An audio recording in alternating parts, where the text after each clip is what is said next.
오늘 함께 나눌 말씀은 마태복음 27장 51절부터 52절까지 말씀입니다. 마태복음 27장 51절부터 54절까지 말씀 읽겠습니다. 이에 성소 휘장이 위로부터 아래까지 찢어져 둘이 되고 땅이 진동하며 바위가 터지고 무덤들이 열리며 자던 성도의 몸이 많이 일어나되 예수의 부활 후에 그들이 무덤에서 나와 거룩한 성에 들어가 많은 사람에게 보이니라. 백부장과 및 함께 예수를 지키던 자들이 지진과 그 일어난 일들을 보고 심히 두려워하여 이르되 이는 진실로 하나님의 아들이었도다 하더라. 아멘.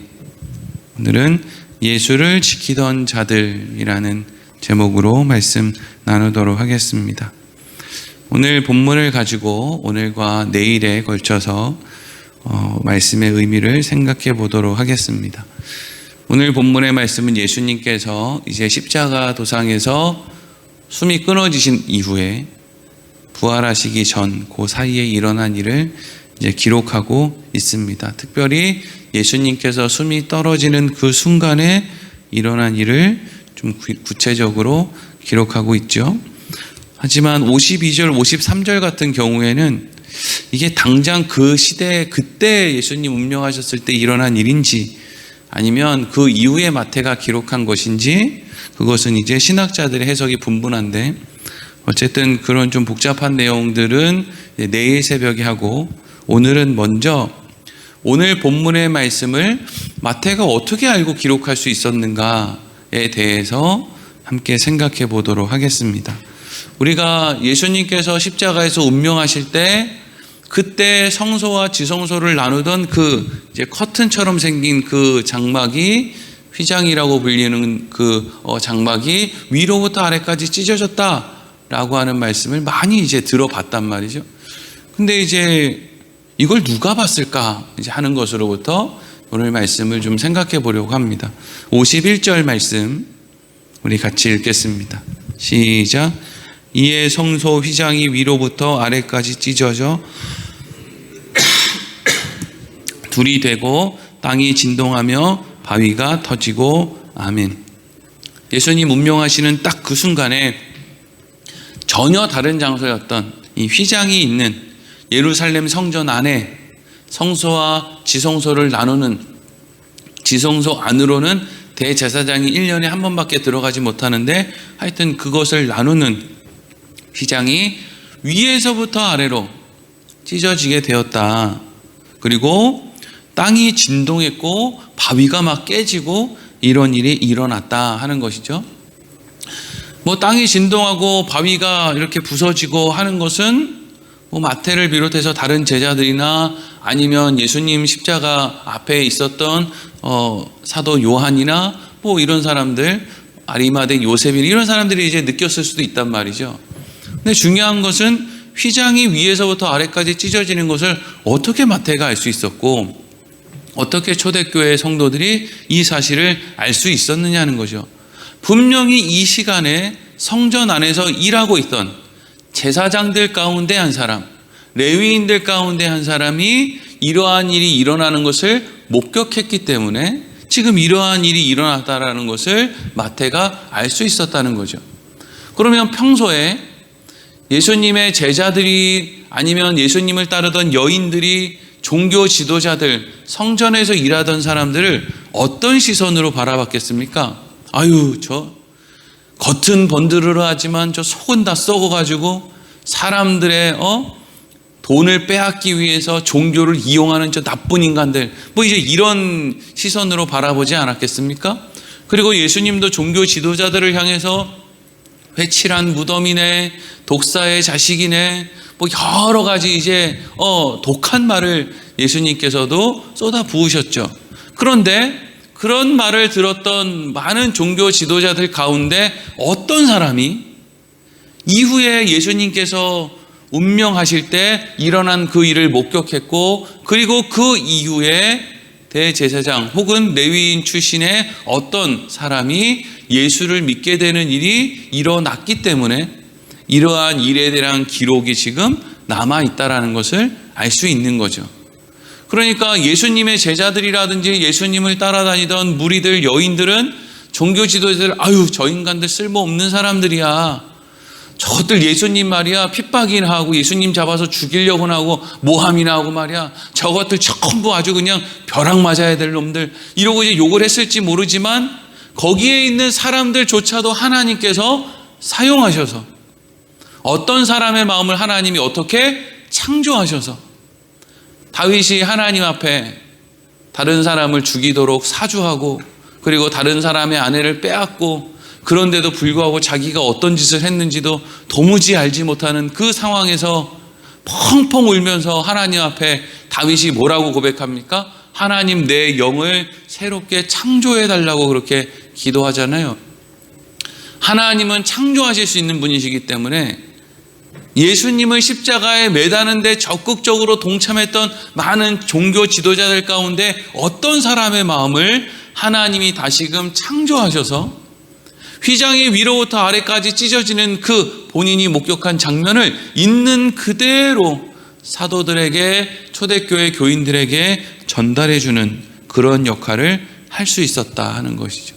그러니까 우리가 이런 걸 생각해 볼 때, 야, 저 사람이 과연 예수를 믿을까? 저 사람이 우리 교회에 도움이 될까? 저 사람이 하나님의 나라에 하나님의 영광을 위해서 사는데 저 사람이 무슨 도움이 될까? 오히려 저 사람 방해가 되지 않을까? 저런 사람은 교회 나오는 게 아니라 가까운 절에 가는 게 교회한테는 더 이득인데, 그래서 교회에서 개판 치지 말고 저기 가까운 절에 가가지고 개판 치면 사람들이 절에 다니는 사람은 저렇게 별 볼 일이 없나 보다, 교회로 가자, 이렇게 오히려 전도 효과가 있을 텐데 저런 사람이 교회 다니는 바람에 오히려 교회 전도 효과가 떨어지는 그런 사람들이 가끔 있단 말이죠. 그런데 오늘 말씀을 보니까 예수님을 십자가에 못 박는 일에 적극적으로 동참했던 그 종교 지도자들 가운데 어떤 사람도 하나님이 사용하시니까, 하나님이 그 안에 새로운 영을 만들어 주시니까 휘장이 위로부터 아래까지 찢어지는 거, 그때 성전 안에서 있었던 일, 이런 것들을 있는 그대로 이야기할 수 있었다 하는 것이고요. 그리고 오늘 54절 말씀을 보면은요, 또 읽어보겠습니다. 54절 시작. 백부장과 및 함께 예수를 지키던 자들이 지진과 그 일어난 일들을 보고 심히 두려워하여 이르되 이는 진실로 하나님의 아들이었도다 하더라. 아멘. 여러분, 여기에 있는 백부장 또 함께 예수를 지키던 자들, 이 사람들은 모든 백부장 또 모든 함께 지키던 군인들이 다 이런 생각을 하지는 않았겠죠.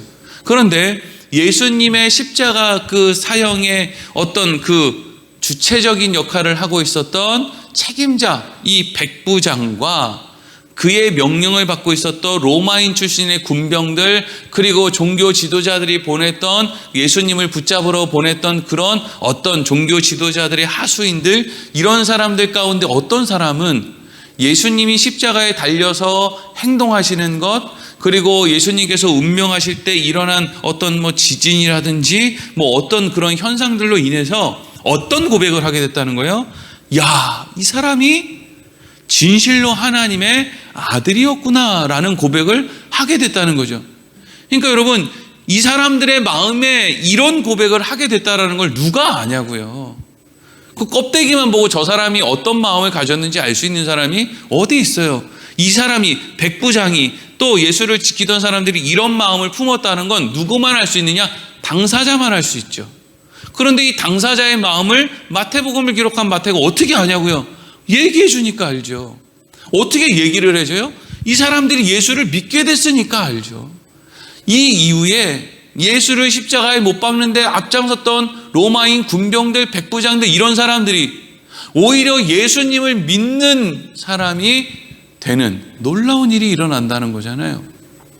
우리는 그 왜 예수님 이렇게 고난당하시는 영화 같은 걸 이렇게 보면 얼마나 그 로마인들이 이렇게 등치도 우락부락한 사람들이 막 채찍 끝에다가 납덩이를 달아서 막 예수님을 채찍으로 내리치고 말이죠.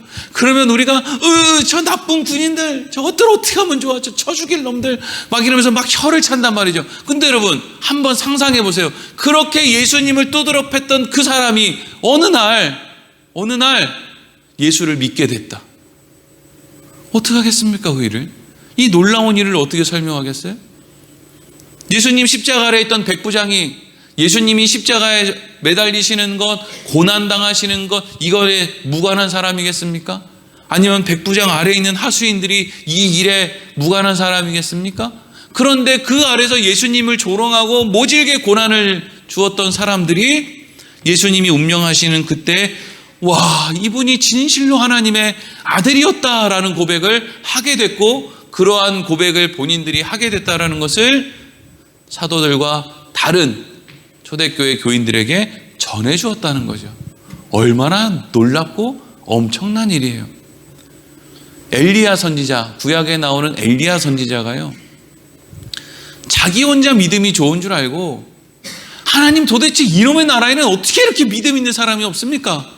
아니, 나 혼자서 여기 가서 비가 안 올 것도 선포해야 되고, 또 저기 가서 또 비가 올 것도 선포해야 되고, 또 아하방한테 가가지고 또 정신 차리라는 이야기도 해야 되고, 아니 바알 선지자 450명이랑 같이 갈멜산에 가가지고 영적인 전투도 해야 되고, 야, 이놈의 나라에 도대체 믿음 있는 사람이 뭐가 이렇게 없습니까? 아니, 나만 맨날 이거 해야 됩니까? 라고 그냥 툴툴대면서 까불다가 결국에는 갈멜산 전투에서 승리했음에도 불구하고 백성들이 자기의 말을 들어주지 않고 자기와 함께 힘을 합쳐서 아하방과 또 이세벨을 몰아내는 일을 하지 않고 오히려 이세벨의 말을 듣고 자기를 잡으러 오니까, 이거는 두려움도 두려움이지만 백성들을 향한 그 실망감, 아니 내가 이렇게 갈멜산 전투에서 승리했는데 어쩌면 내 말을 그렇게 안 듣나라고 하는 그 실망감에 엘리야가 저 북쪽 꼭대기에서 남쪽 꼭대기까지 그냥 도망가가지고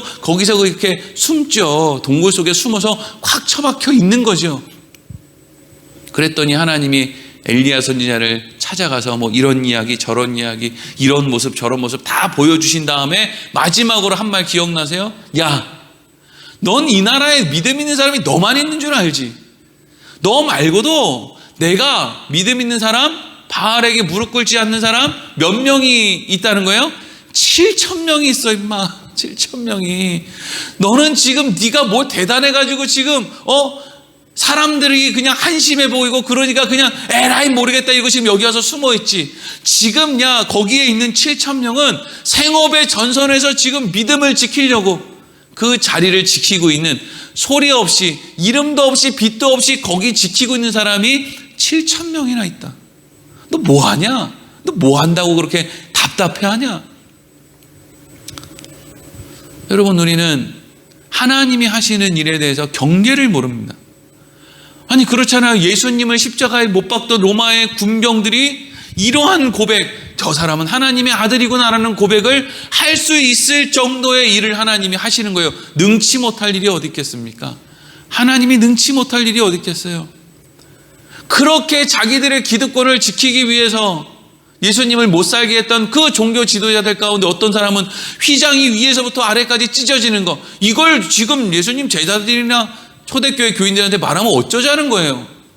자기들이 나쁜 놈이라는 걸 인정하는 거 아닙니까?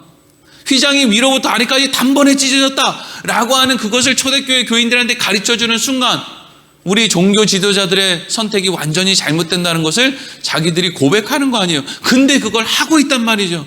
그러니 예수님을 죽이고서라도 기득권을 지키려고 하는 사람이 그 기득권을 내려놓을 수도 있다라고 하는 자리까지 갈 수 있다는 것은 참으로 놀라운 하나님의 능력이죠. 정말 전능하신 거예요, 그게. 눈앞에 사람이 없어졌다가 나타났다가 눈앞에 어떤 보물이 나타났다 없어졌다가 이런 게 여러분 신기한 게 아니고요. 진짜 놀랍고 정말 전능하신 하나님이라는 건 인간이 변화된다는 거예요.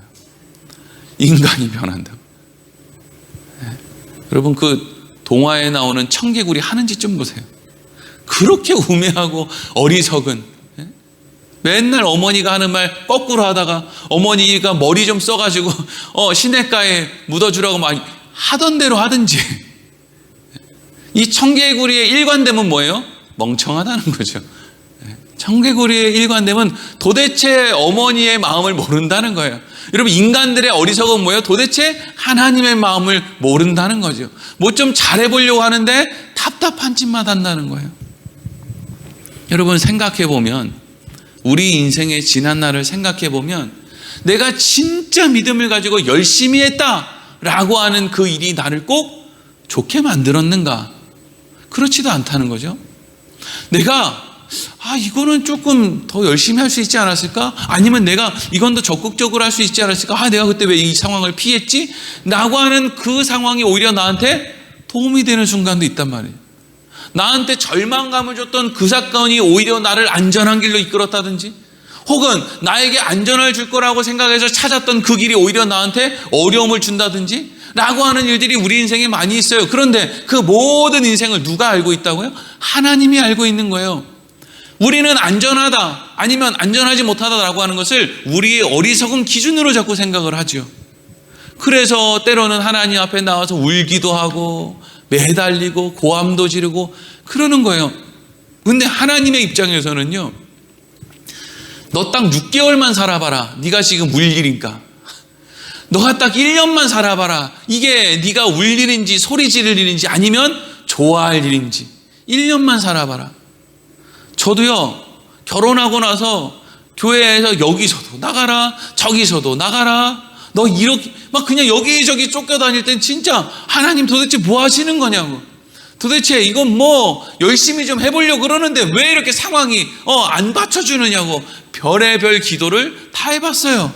그런데 그때 생각해보면 하나님이 이렇게 얘기했을 것 같아요. 야, 너 1년만 더 살아봐라. 그 기도가 나오나? 감사하다고 할걸? 하나님 놀랍다고 할걸?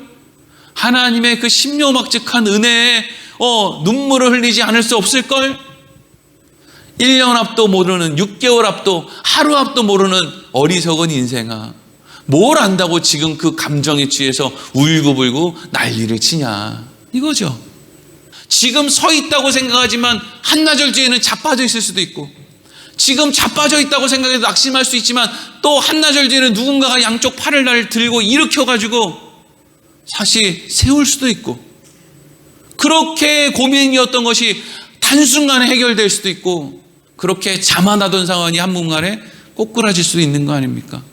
그러니 우리의 인생이라는 것이 결국에는 하나님만 의지하고 하나님이 하실 일만 기대하고 소망하는 것, 그거 말고 우리가 사실은 할 수 있는 일이, 나는 할 수 있는 일이 있다고 생각하지만 생각하면 생각할수록 우리가 할 수 있는 일이 뭐가 있냔 말이죠. 없어요. 없어. 할 수 있는 일이 없어요. 그러니까 우리가 예수를 믿는 게 얼마나 다행이에요. 오늘도 하나님 믿는 것을 감사하며 하나님을 의지하며 하루를 하나님의 자녀답게 살아내기를 소망합니다. 기도하겠습니다.